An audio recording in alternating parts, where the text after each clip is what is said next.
महिलांनी कार्यक्रम करावा याच्यापेक्षा कोणा जगात करत असतात. 2 आनंदी व्यक्ती असतात. कोण करते यापेक्षा कार्यक्रम होतो सगळ्यात महत्त्वाचा आहे. तुमच्या चरणी मस्तके पायावरी या वाटई संताचा त्याचा असंत भावरामानंतर झालेला लक्ष्मण सुराचा 30 अध्यायाचा असंत आहे. काळी आणि माझ्या हनुमानचा हनुमानचा हा प्रसंग आहे सांगतो आहे. दुष्ट हा सत्संगतीमध्ये ज्या दिवशी येतो त्या दिवशी त्याच्या विचारात दुष्ट विचार नष्ट होतात. माझा हनुमान प्रभू रामचंद्राचा भक्त आहे आणि मग भक्ताच्या हाताने जर मरण येत असेल उद्धार होत असेल तर यापेक्षा कामने जन्माल्याचे सार्थक विठ्ठल माणसाच्या जीवनामध्ये परिवर्तन करण्याचे सामर्थ्य त्याच्यात असतं. त्याला संत म्हणावं. हनुमंतरायाने बदल करा. हनुमंताच्या हाताने मला मरण आलं तरी मी भाग्याचा ठरेल. काळने मी हनुमंता विचारा ऐका पुढची कथा. ऐसे विचारोनी मणी मान देता रावण वचनी तुझी आज्ञा उल्लंघोनी सामर्थ्य जनी असे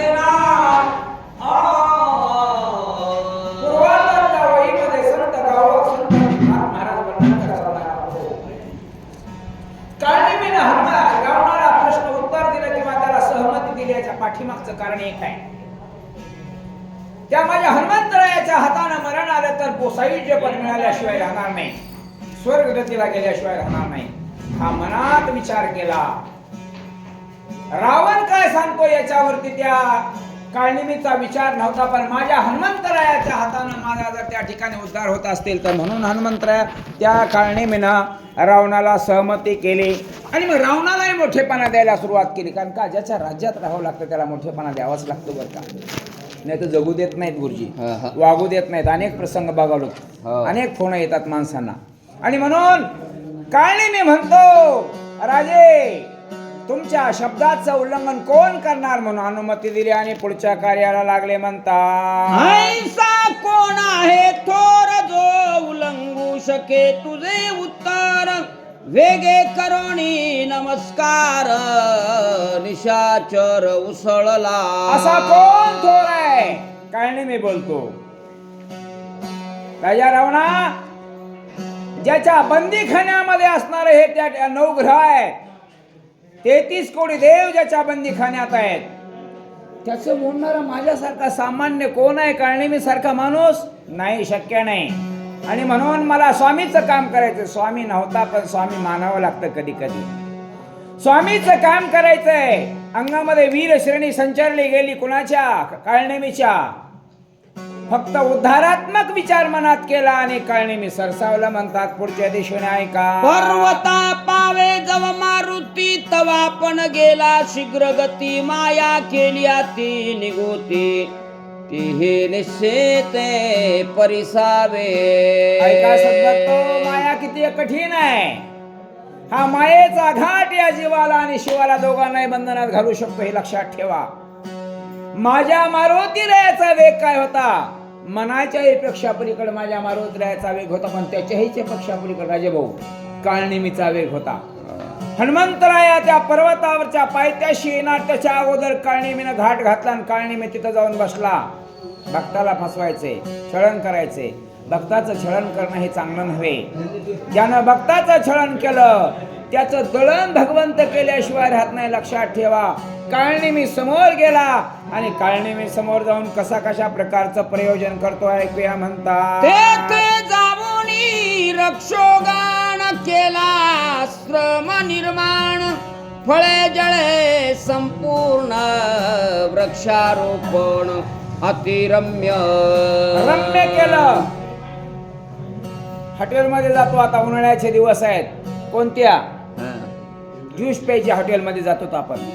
गेल्याबरोबर जणू काय आता सगळं वृंदावन केलंय तिथं असं वाटतंय. होय. पण त्याला हात लावून बघा त्या फळांना, कशाची असतात होती?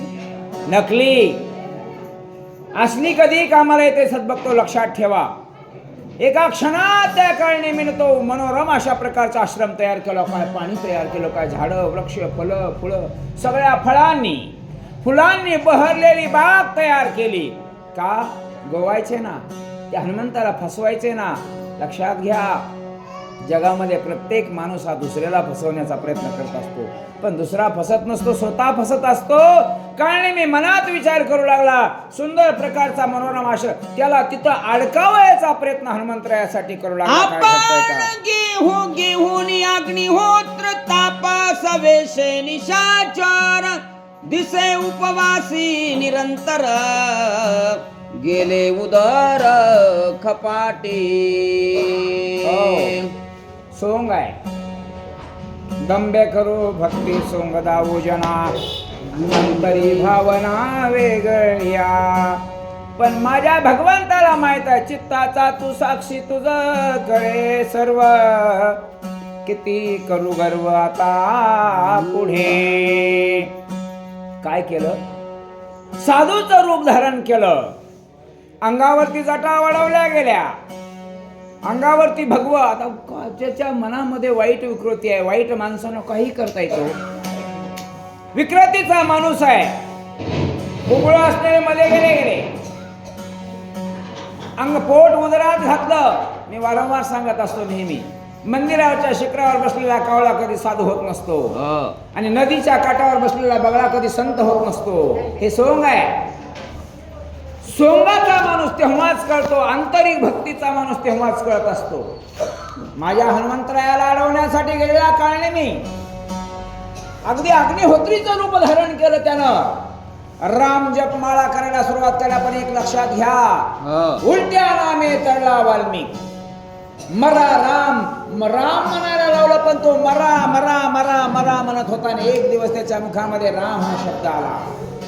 म्हणून त्यानं हाता भगवंताचं चिंतन करायला सुरुवात केलं. पण चिंतनात त्याचा वेळ कधी गेला नाही. काय घडली कथा ऐकूया.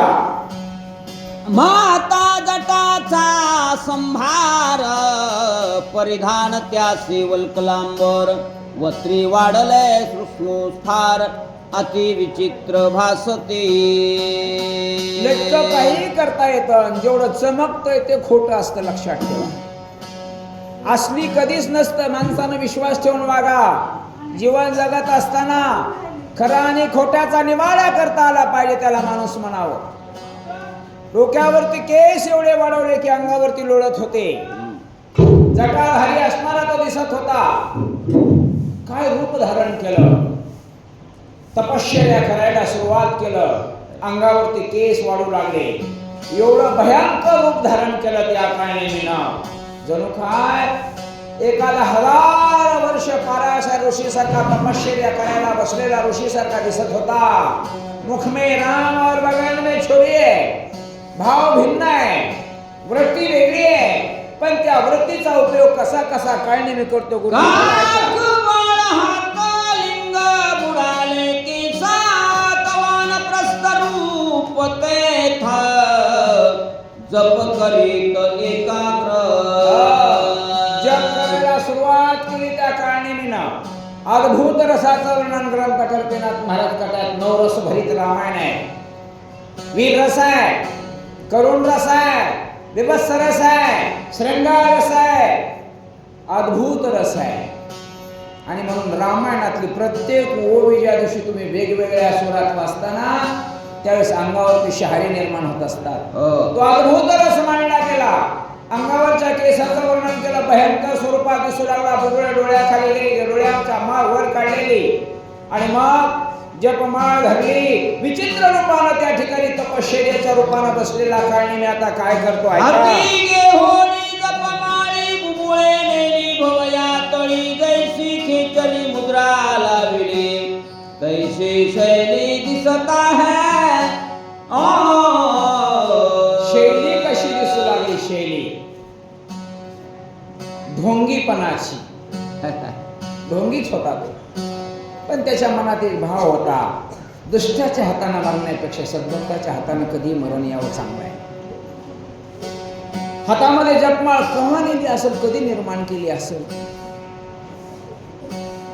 काही विकृतीच्या माणसाला सांगावंच लागत नाही बरं का. ते किती क्षणामध्ये माणसं जोडतात एक लक्षात घ्या. चांगले माणसं जोडणे तुम्हाला माहिती आहे. ऑनलाईन मध्ये माणसं जोडता जोडता आमची दमछाक झाली होती. पण तुमच्यासारख्या सगळ्या सद्भक्तांना आम्हाला बुडूच दिलं नाही, वर काढलं. तरी लोक म्हणाले ह्यांनी किती खाल्लं की. काही खाल्लं नाही आम्ही. सगळं जिथल्या तिथं आहे. काही उपयोग, काही प्रोग्राम आम्ही केला, काही उरलेला आणखीन काय करायचं ते ठरवू. आम्हाला काय कमी आहे? आम्हाला त्याच्यात काही घालायचं नाही. फक्त एकच आहे, सगळ्यांनी एकत्र येऊन जगावं आणि वागावं, एवढाच आमचा शुद्ध उद्देश आहे. मग तुमच्या मनाला जे वाटेल ते वाटेल. काय मग काळनिमीच्या रूपातले माणसं गुरुजी असतात. आता लय जास्त झाले. तेव्हा काळनिमी सारखा एखादाच होता, पण आता जास्त झाले, खपना गेले. पण एक लक्षात घ्या, कुणाचं मन कसंही असो, आपल्या वृत्तीला छेद जाऊ द्यायचा नाही, हे लक्षात घ्या. कुणी निंदो या वंदो. आणि म्हणून लक्षात घ्या, बोबुळा असणारी वर गेली, जणू काय खेचरी मुद्रा. एखादी पक्षी असणारा आकाशातून तार धरतो ना, त्या रूपाप्रमाणे एवढ्या भयंकर स्वरूपातली भक्ती करायला सुरुवात दाखवू लागला. दांभिक भक्ती करायला सुरुवात. कारण का? हा हनुमान आला पाहिजे, इथंच रमला पाहिजे, रुकला पाहिजे, त्याला गोवलं पाहिजे. विचार मांडला. ऐका काय करोनिया एकाग्रमान भगवत धरोनी ध्यान. पाहे आगमन कपीचे एकाग्र करोनिया म्हणा. वज्रासन घातलं. मला वाटतं काळनिमीनं पहिल्यांदाच वज्रासन घातलं असावं, कारण वज्रासनच काय माहीत नसेल. पण एक लक्षात घ्या, दुसऱ्याला अडवायचंय, दुसऱ्याच्या जीवनामध्ये असणार त्या ठिकाणी अंधकार निर्माण करायचा आहे. तुम्हाला एक सांगू का? काळनिमीचा उद्देश नाथरायांनी मांडला, पण हा उद्देश जीवाला आहे. काळनिमी जसा राव माझ्या हनुमंतरायाबरोबर वागला तसा तुम्ही वागू नका, असं नाथबाबांना या जीवाला उपदेश करायचा आहे. प्रत्येक रूपक आहे का माझ्या नाथांचं? आगळं आहे. काळनिमीनं असणारं त्या ठिकाणी वज्रासन घातलं, हातामध्ये त्या ठिकाणी लांब लचक माळ घेतली आणि पुढच्या टुकेमध्ये ग्रंथ करता बकत्वत. बगळा जसा पाण्याच्या काठावर बसतो, साधूचं रूप भरून ढोंग भरून, पण त्याचं लक्ष त्या माशावरती असतं. तसं माझ्या हनुमंतरायावरती त्या काळनिमीचं लक्ष होते. कधी येईल, कधी गिळंकरत त्याला करेल, काय प्रसंग घडतो.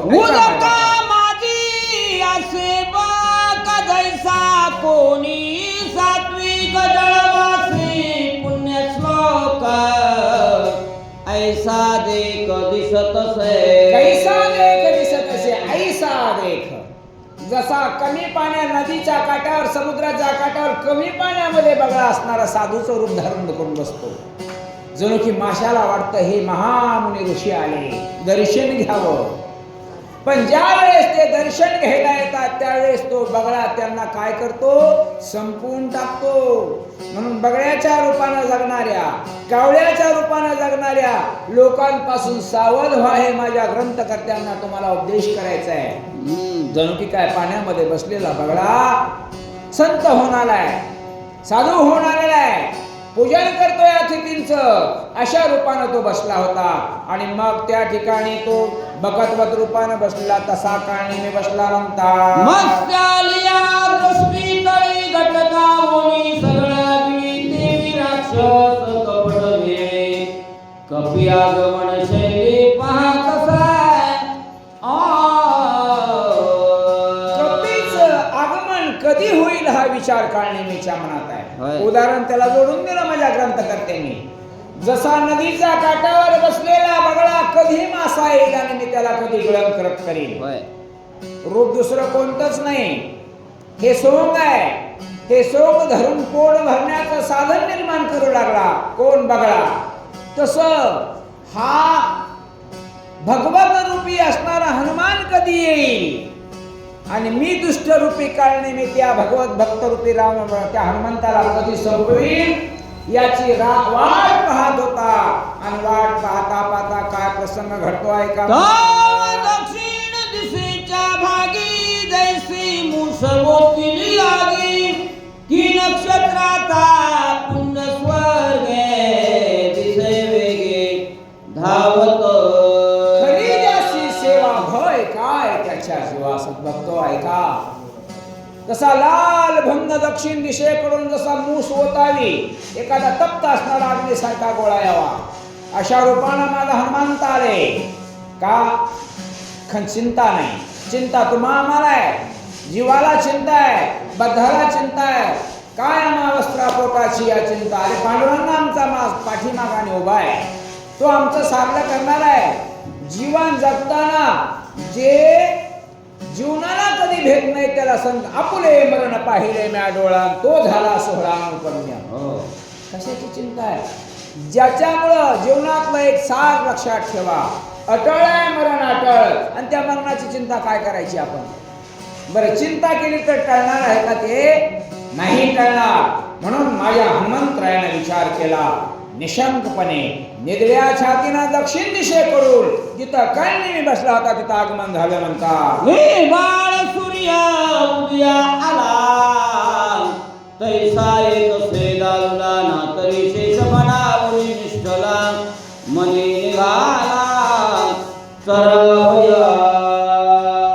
दोन उदाहरण दिलं माझ्या हनुमंतरायाचा पुरुषार्थ ते वर्णन करता सद्भक्तो. होय जसा बालार्क सूर्य असणारा पूर्वेकडून निघाला ते दिप्यमान, डोळ्यालाही त्रास करत नाही, अग्नीनं प्रज्वलित आणि आनंदमय वातावरणामध्ये जसा दिसतो ना सकाळचा सूर्य, तशा रूपाने माझ्या हनुमंतरायाचं दक्षिणेकडून आगमन होऊ लागलं.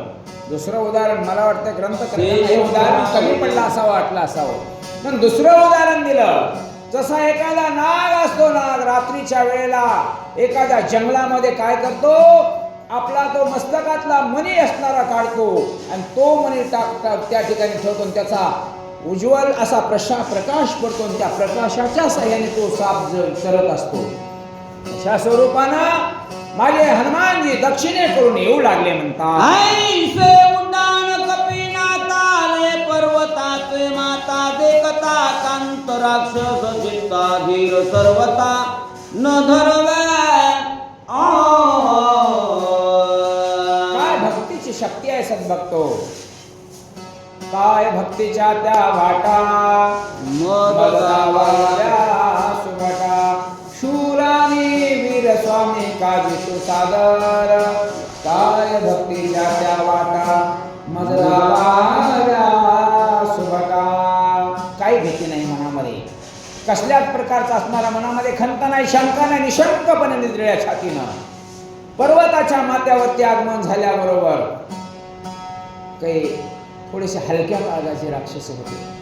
ते म्हणजे आतापर्यंत ही अशी परिस्थिती गंभीर बघितली नाही कधीच. आणि एवढं संकट आले, हादरले, भयभीत झाले, साशंकित झाले, विचार करू लागले. तोपर्यंत काय डोळा पडली धापडी हाता वळली वेंगडी पडली मनाचे मोरकुंडे नावेक भवंडे त्यासे आले.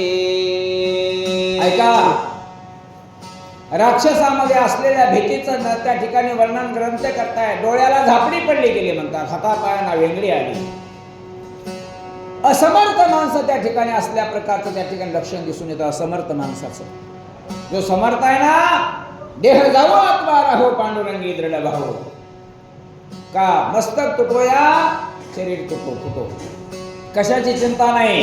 कारण देवाच्या पायावरती आपला जीव एकदा अर्पण केला ना, बस जान जाय मगर वचन न जाय. पण हे अर्धवट माणसं असतात ना, धर का धोबी का कुत्ता ना घर का ना गाठ का, अशी अवस्था अशा माणसांची असते. भीतीनं असणारे डरपोक झाले, हातापायाची वेगळी ओळी.